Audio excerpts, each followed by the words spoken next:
Zoé, la vie divine. Un récit de vie transformé par la présence de Dieu. Je me présente, je m'appelle Tony Pachay Reyes. Je suis originaire de Arles, sud de la France. J'ai grandi dans un quartier qui s'appelle La Roquette. C'est un quartier où c'est que les familles gitanes avec les familles italiennes, les familles maghrébines étaient tout ensemble soudées.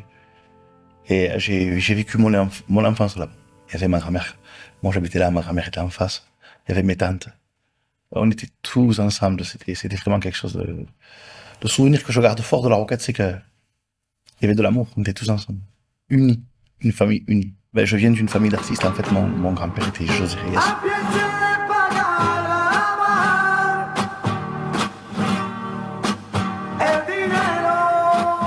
C'était le chanteur de Manita de Platas, un célèbre guitariste chez nous. Et mon grand-père, il a créé Los Reyes.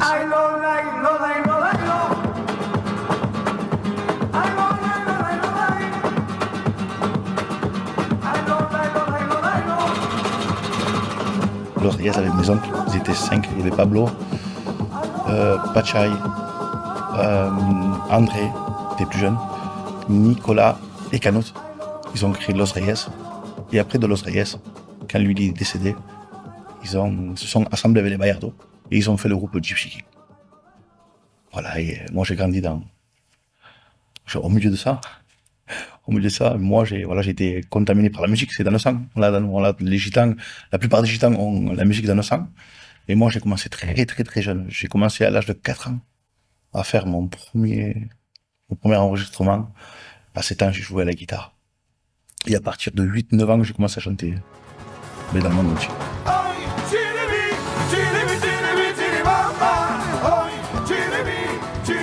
Chez nous, chez la famille Reyes, il y a un pasteur. C'est lui qui a fait un réveil dans la famille Reyes. Il s'appelle Pachay, comme moi. On l'appelle le grand Pachay, le pasteur Pachay, on l'appelle. Et c'est lui qui a fait un réveil à Arles. Et c'est par rapport à lui qu'on a connu l'évangile. Parce qu'avant, on n'était pas du tout dans l'évangile, j'étais plutôt catholique, tu vois.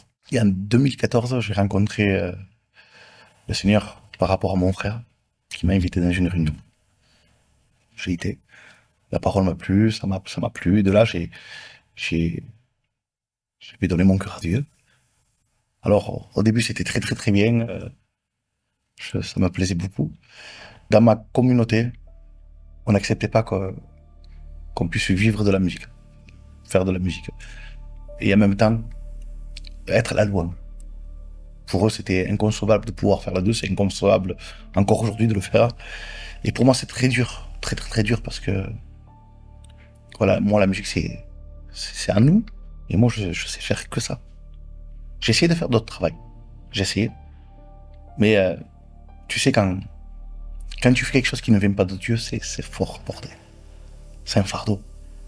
C'est vraiment fort à porter. Et 2 fois, j'ai fait ça.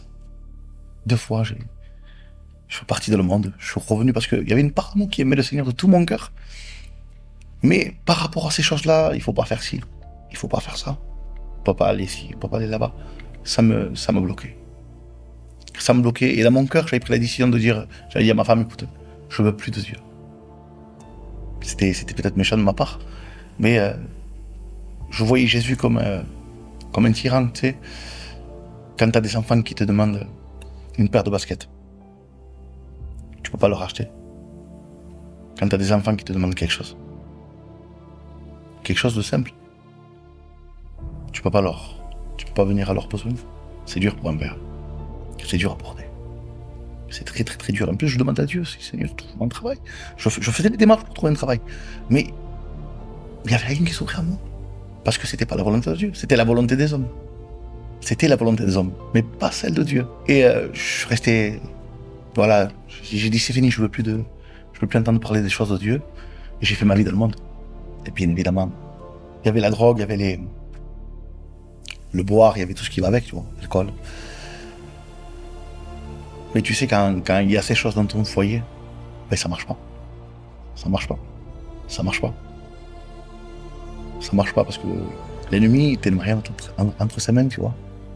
Et plus les jours passaient et plus je tombais au fond du péché. Mais vraiment, dans le fond du péché.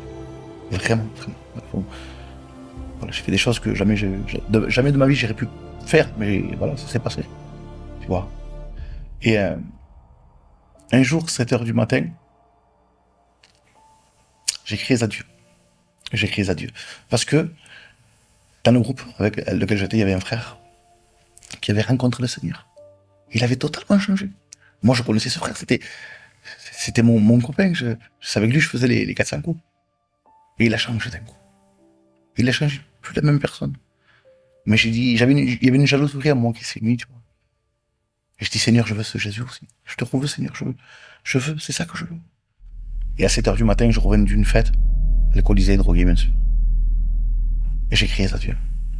Un cri de désespoir, tu vois, je pleurais dans ma voiture. De l'angoisse, je dis encore, je vais rentrer comme ça chez moi. Si ma fille, me voit comme ça, quelle honte, ma compagne. Ça me faisait honte de rentrer comme ça chez moi. L'ennemi nous donne beaucoup de choses. Mais au final, pourquoi? J'avais un vide dans mon cœur. Je pouvais avoir de l'argent, je pouvais faire ce que je voulais, mon cœur était vide. J'essayais de le combler par des choses. Mais tu le sais que, voilà, s'il n'y a pas Jésus dans un cœur, ben, la vie c'est difficile. Surtout quand tu as connu les choses de Dieu. Et j'ai crié à Dieu, j'ai dit, Seigneur, s'il te plaît, viens m'aider. Seigneur, j'ai besoin de toi, viens me délivrer. Quand j'ai crié à lui en pleurant, j'ai senti la main de Dieu. Dans l'image, j'ai vu comme une main, tu vois, qui m'a levé de la boue du péché. Et par la grâce de Dieu, il y a 3 ans que je sers le Seigneur. Et j'ai été délivré de toutes mes addictions. De toutes mes addictions. Tu sais, je veux mettre vraiment le point sur la drogue. Parce que ça touche beaucoup, dans le monde, ça touche beaucoup de personnes. J'ai essayé plusieurs fois par mes propres forces de m'en sortir. Chez nous, chez les gitans, on jure, on promet. Et une parole de gitan, c'est ça. Quand tu dis ça, c'est ça. Et même si je promettais, c'était plus fort que moi, parce que, voilà, Dieu n'avait pas pris encore la place à mon cœur. Mais aujourd'hui, je remercie le Seigneur. Moi et mon foyer, nous servons l'Éternel. Voilà. Ce verset qui dit, moi et ma maison, nous servirons l'Éternel. Ça me fait beaucoup de bien. Et quand j'ai crié à Dieu que le Seigneur m'avait délivré de toutes mes addictions, tout ça, le Seigneur crée des connexions, crée souvent des connexions.